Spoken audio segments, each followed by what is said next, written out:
The morning my mother-in-law's estate was being settled, everyone in that room already knew how it was going to go. My brother-in-law had been running the family's real estate development firm for 7 years. I had spent those same 7 years driving his mother to her chemotherapy appointments in Mississauga, organizing her medications on Sunday evenings, sleeping on her pull-out couch during the bad weeks, when she couldn't be alone.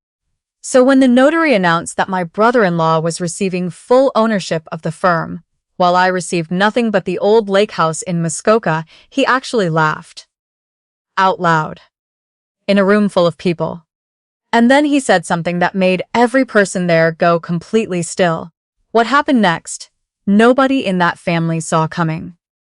My husband's family had never quite known what to make of me. I grew up in a small town outside of Sudbury, Northern Ontario, the kind of place where people fix things instead of replacing them and say exactly what they mean without dressing it up. I moved to the GTA in my late 20s after finishing my nursing degree, took a position at Credit Valley Hospital in Mississauga, and met my husband at a friend's dinner party in Oakville on a night when I almost didn't go because I was exhausted from a double shift. He was warm, funny, and completely different from anyone I had dated before. His family was well established. His father had founded a mid-sized real estate development company in the 90s, building residential subdivisions across the Greater Toronto area. By the time I came into the picture, the firm was worth several $1,000,000, and his brother had been working there since graduating from Western. My mother-in-law was a woman I came to genuinely love. She was sharp, deeply private, and not the kind of person who said, "I love you," easily. She showed care in other ways. She remembered that I took my tea without milk. She kept a copy of a nursing article I had mentioned once, cut out and left on the kitchen counter for when I next visited. In those early years, we were not close, exactly. But there was something real between us, a quiet recognition. When she was diagnosed with stage 3 breast cancer in the fall, everything shifted. My brother-in-law was already the presumed heir to the family business. That had been understood for years. He had the business degree, the experience, the title of VP of Operations. He traveled frequently for site visits across Ontario and Alberta. He attended industry conferences. He had opinions about everything and shared them loudly at every family dinner. My husband worked in a different field entirely, environmental consulting, and had never wanted a role in the firm. And me, I was the daughter-in-law who had married in, which in the family's unspoken accounting ledger meant I was adjacent, not central. So when the diagnosis came and the months of treatment began, the division of labor was never formally discussed. It simply happened the way things often do in families, according to who is available and who makes themselves unavailable. My brother-in-law was very busy. My husband helped where he could, but his work took him to remote sites for weeks at a time. And I had flexible scheduling through my hospital. So I became the one who drove to the oncology clinic in Mississauga every 3 weeks for the infusion appointments. I became the one who called the pharmacy and sorted the anti-nausea medication and the blood thinners and the supplements into the weekly pill organizer. I became the one who learned which foods she could tolerate during treatment weeks, and which smells made her sick, and how she liked her pillows arranged when she was too weak to adjust them herself. I took unpaid shifts to cover her worst weeks. I used my vacation days to be there when she needed someone overnight. I sat beside her bed in the dark, and sometimes we talked, and sometimes we just watched old CBC programs she'd seen 100 times and found comforting. There was no arrangement, no agreement, no conversation about compensation or recognition. She was my family. That was the whole of it. At family gatherings, when her condition became too serious to ignore, people asked after her with concern. They praised my brother-in-law for keeping the firm running smoothly during such a difficult time. They remarked on how hard it must be for him to hold everything together. Sometimes they said this directly to me, as though I were simply a conduit for information about the people who actually mattered. I stopped expecting to be mentioned. That sounds more bitter than I mean it. I genuinely did not do what I did in order to be acknowledged. But I noticed, in the quiet part of myself, how invisible I had become. Her treatment ended. The cancer went into remission for 14 months. We were cautiously hopeful. She came to our house for Christmas that year and ate a full plate of food and laughed at something my husband said and looked, for a few hours, like herself again. That night, after she had gone to bed in our guest room, I stood at the kitchen sink, washing up, and felt something release in my chest that I hadn't realized I had been holding. Then the cancer came back. This time it had spread. The next year and a half were harder. She was determined to stay in her own home as long as possible. A split level in Port Credit that she and her late husband had bought in 1987 and renovated twice. I understood that. A person's home is not just a building, it holds something of them. So I coordinated with the home care agency. I liaised with her palliative care team at Trillium Health Partners. I managed the schedule of PSW visits and made sure there were no gaps on the days when the regular worker was off. I stopped by after my own shifts when I could.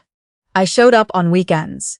I learned what the nurses at the clinic meant when they said certain things, and I translated it for her in plain language so she could make informed decisions about her own care without being overwhelmed. My brother-in-law visited on Sundays when he wasn't traveling. Sometimes he brought flowers. He was not a cruel person, exactly.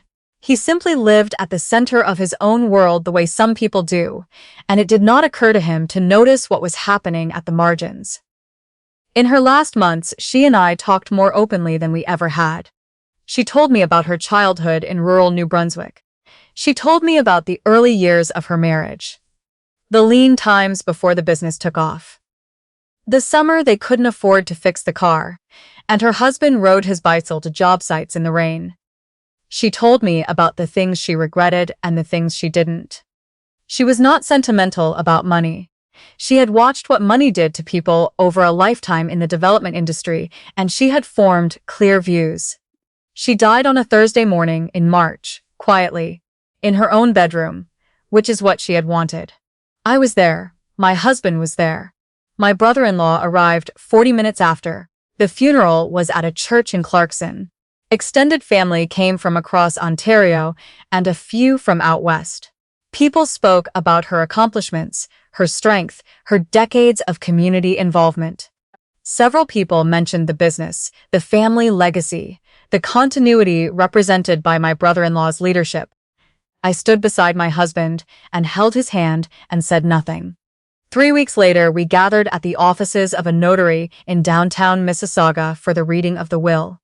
The room had that particular tension that money creates.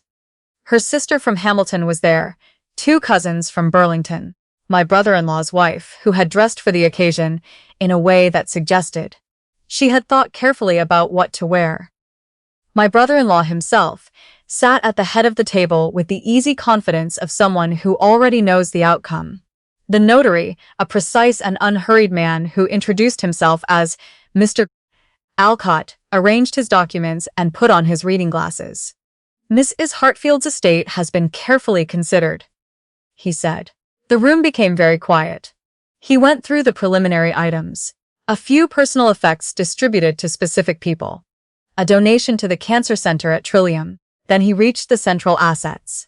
The family firm, Hartfield Development Corporation, including all shares, operating assets, and controlling interests, shall pass in entirety to her elder son. Her sister nodded.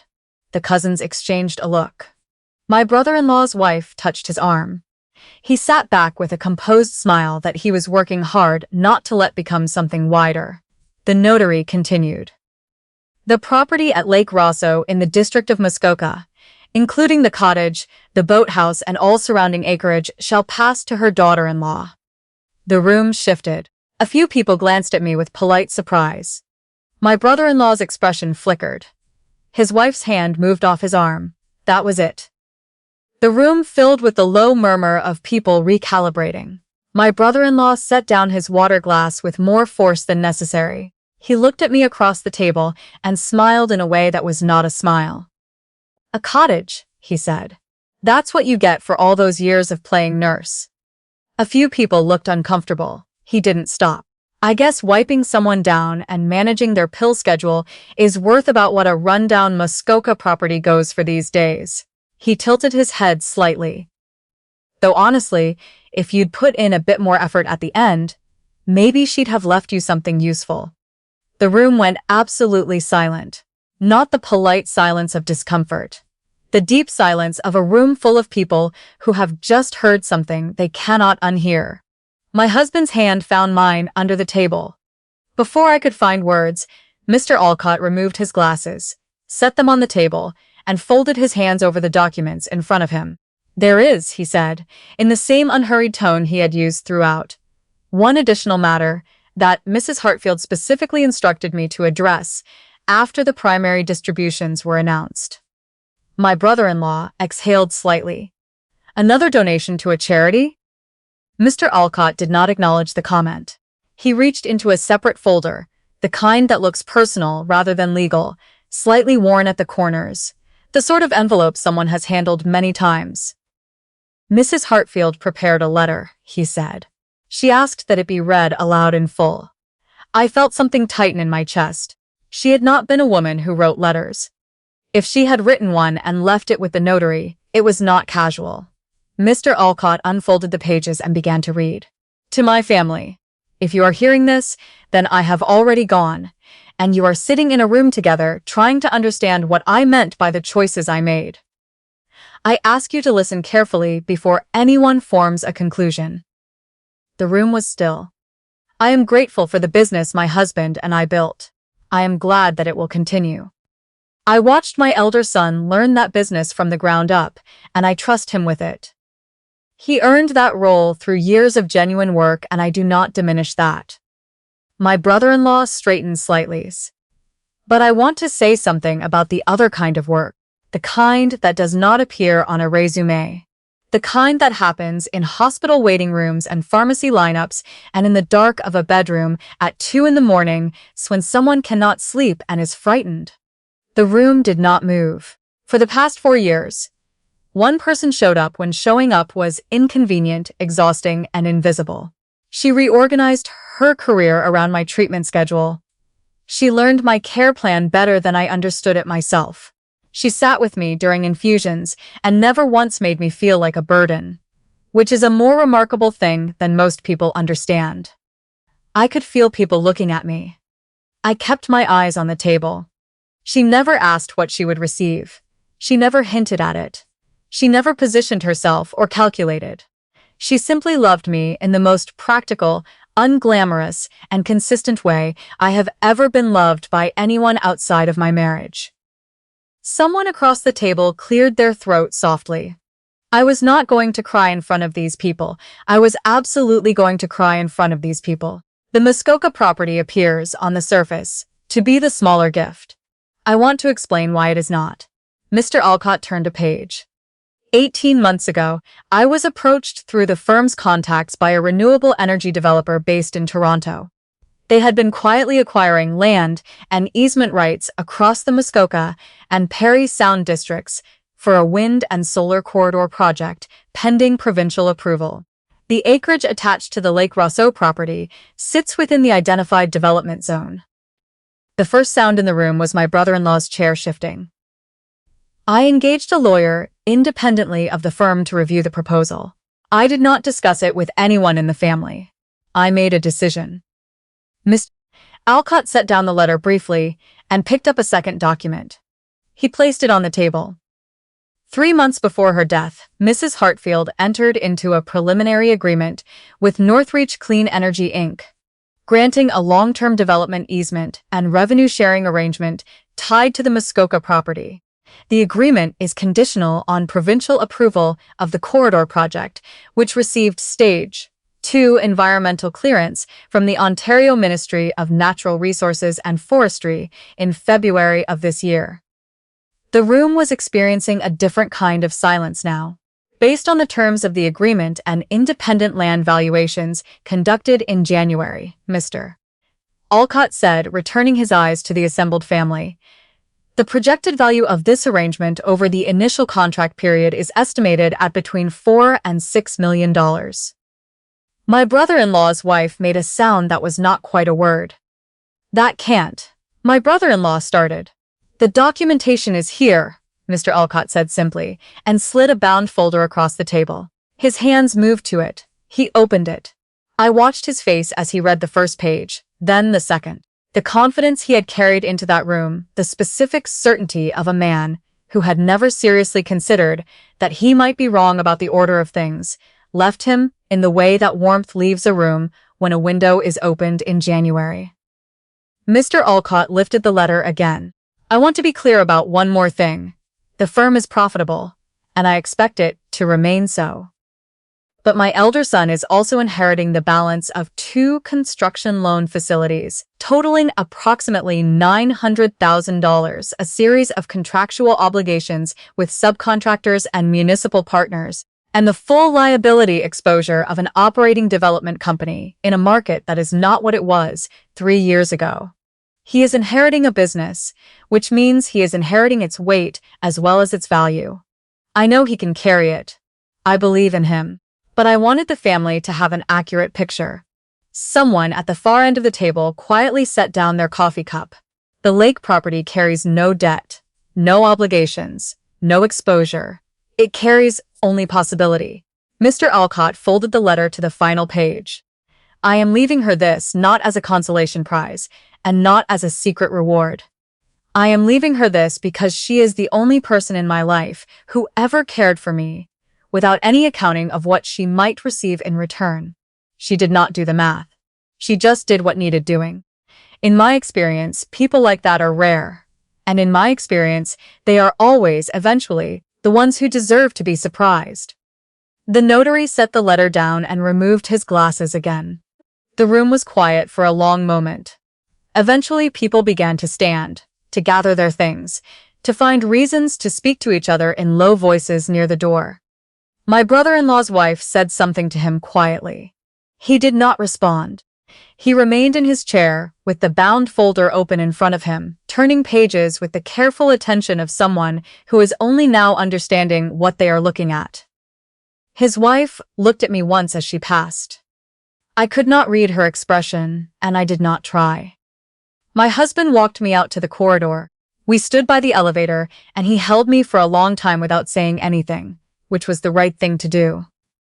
Outside, it was a cold, bright day in early April. The kind of day that happens in southern Ontario when winter has finally conceded. The sky was that particular hard blue that only appears when the air is cold enough to be completely clear. We sat in the car for a while before driving anywhere. I thought about a Sunday afternoon the previous October, 3 months before she died. She had been having a better week, and she had wanted to sit outside. I helped her to the back garden with a blanket, and we sat there, in the pale fall sun, while the leaves came down from the silver maple at the corner of the yard. She didn't talk much. She mostly just looked at things the way a person does when they are cataloging them for some private reason. After a while she had said, out of no conversation in particular, I've been thinking about what I want to leave you. I had told her she didn't need to think about that. I know I don't need to, she said. I want to. I hadn't asked. I had just sat there beside her, while the maple shed its leaves onto the lawn. Her husband had planted 37 years ago, and I thought about how strange and ordinary it was to sit in the autumn suns with someone you loved who was running out of time. I had not thought about that conversation again until today.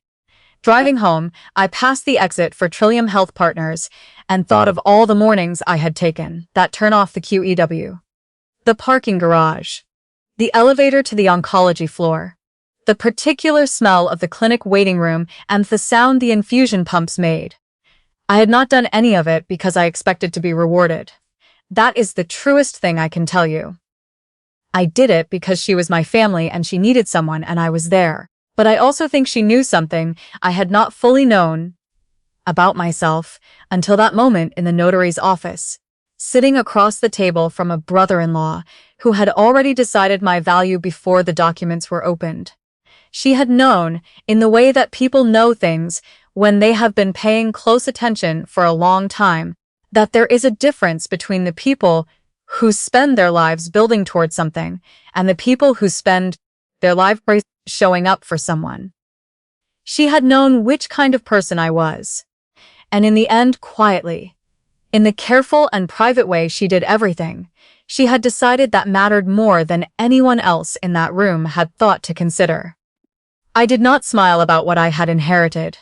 Not in the way my brother-in-law had smiled that morning, anyway. What I felt was something quieter and harder to name. The particular piece of being accurately seen by someone who is no longer here to see you.